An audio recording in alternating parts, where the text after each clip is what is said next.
उनको बताया है कि कितने बरसों से भारत में पाकिस्तान की तरफ से जो उनके एडेड प्रमोटेड ट्रेन टेररिस्ट आकर भारत में आतंक मचा रहे हैं, चाहे वो मुंबई का ब्लास्ट हो, ट्रेन ब्लास्ट हो, जम्मू कश्मीर के असम्बली के सामने जो सुसाइड बॉम्बर का ब्लास्ट हो, फिर पुलवामा हुआ, उससे पहले पठानकोट, फिर पिछले साल रेसी में एक बस के ऊपर गोलियां चलाई गईं। तो हमने बताया कि ये पूरा स्किट जिसमें ट्रेडमार्क्स पाकिस्तान का इन्वॉल्वमेंट इससे भी साबित होता है कि जो पहलगाम के टेररिस्ट अटैक के बाद टीआरएफ ऑर्गेनाइजेशन ने 2 मरतबा इंटरनेट के ऊपर उसको कबूल किया।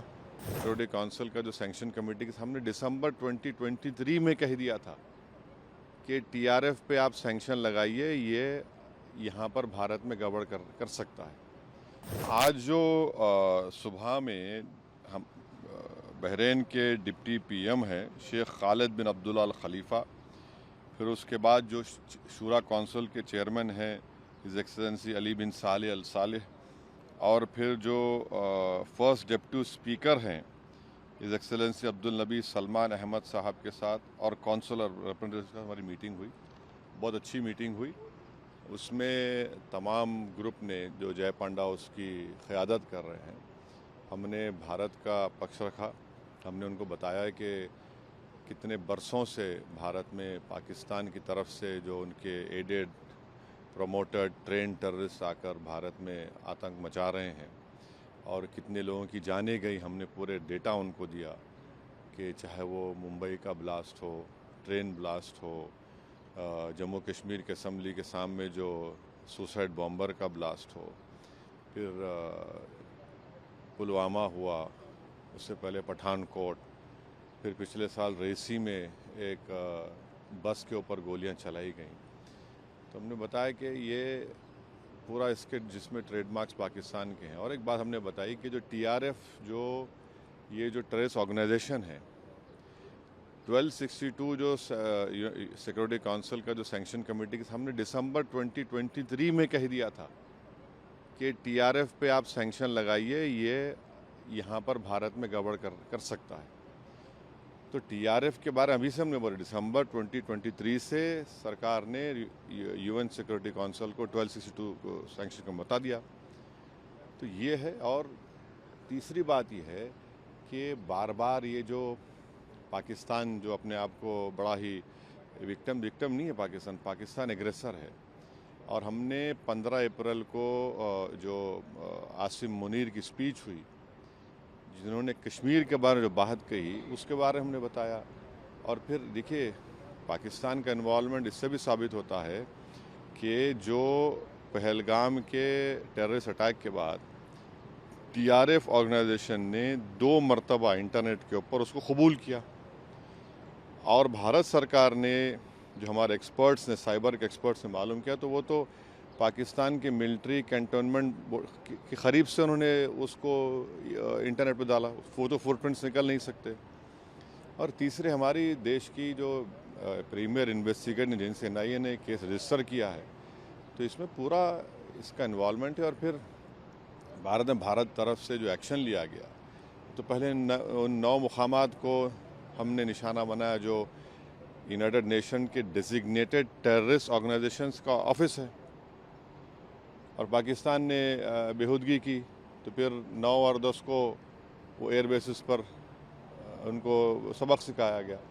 तो ऑल इन ऑल हम बता रहे हैं कि भारत तो चाहता ही नहीं है, मगर कंटिन्यूसली एक पड़ोसी मुल्क भारत में इंस्टेबिलिटी पैदा करना चाह रहा है, भारत में हिंदू मुस्लिम नफ़रतों को बढ़ाना चाह रहा है, और उन्हीं के पास से ये टेररिस्ट आते हैं, ये सब तमाशे करते हैं। तो बहुत अच्छी मीटिंग्स हुई और सब ने इस पॉइंट को उनके सामने रखा, और उन्होंने भी सुना है। हम उनको ये कह रहे हैं कि आप भारत को आप जो देख रहे हैं, और भारत यहाँ पर बहरीन में तो 1962 तक रिज़र्व बैंक ऑफ इंडिया की तरफ से गल्फ रुपी इस्तेमाल होता था, और भारत पहला देश है जो एंटी कॉलोनियल स्टैंस लिया था यूनाइटेड नेशन में, और उसकी वजह से बहरीन को यहाँ पर अंग्रेज़ों को छोड़ के जाना पड़ा। और हमने उनको बहरीन की हुकूमत को याद भी दिलाया कि 2018 और 22 में आप ही के एक बहरीनी डिप्लोमेट की वजह से पाकिस्तान को FATF ग्रे लिस्ट में डाला गया और एक आतंकवादी जो यहाँ पर छुपा हुआ था उसको 2015-16 में उन्होंने भारत सरकार के हवाले भी किया। तो हम उनसे कह रहे हैं कि मिडिल ईस्ट में FATF के मेंबर हैं और वो पाकिस्तान को दोबारा ग्रे लिस्ट में लेकर आए, क्योंकि जो फंड्स आ रहे हैं उसके ऊपर कोई रोक टोक नहीं है। और 2026-27 में बहरीन सिक्योरिटी काउंसिल का मेंबर भी होने जा रहा है, तो इस एतबार से भी ये बहुत अच्छा रहा। जिस तरह से टॉप लीडर से मुलाकात हुई, 2 दिन की बहरीन की विजिट ख़त्म होने वाली है, गवर्नमेंट की तरफ से, बहरीन गवर्नमेंट की तरफ से किस तरह का आश्वासन मिला? देखिए, हमने जो बातचीत की उन्होंने बड़ा अच्छा सुना, उन्होंने अपनी बातें भी रखी जो उनकी सरकार का ज़ाहिर अपना पक्ष रखे, हम अपनी सरकार की बात रखे। उनको बताए कि देखिए इनस्टेबल करने की जो कोशिशें की जा रही हैं भारत को, ठीक नहीं है और ना साउथ एशिया के लिए ठीक है, ना रीजन के लिए ठीक है, ना किसी के लिए भी ठीक है। तो उन्होंने भी कहा कि हम तो यहाँ पर करीब 7 लाख से करीब ज़्यादा नॉन बहरीन रहते हैं, बड़ा हिस्सा हमारे करीब 2 लाख मलयाली इंडियंस रहते हैं, फिर कर्नाटका के हैं, तेलंगाना आंध्रा के हैं और मुख्तलिफ भारत के लोग यहाँ पर रहते हैं। तो सब उन्होंने उस बात को माना कि भाई यहाँ पर आप भारत के लोगों का बहुत बड़ा कंट्रीब्यूशन है बहरीन के लिए। हमने भी अपनी बात रखी।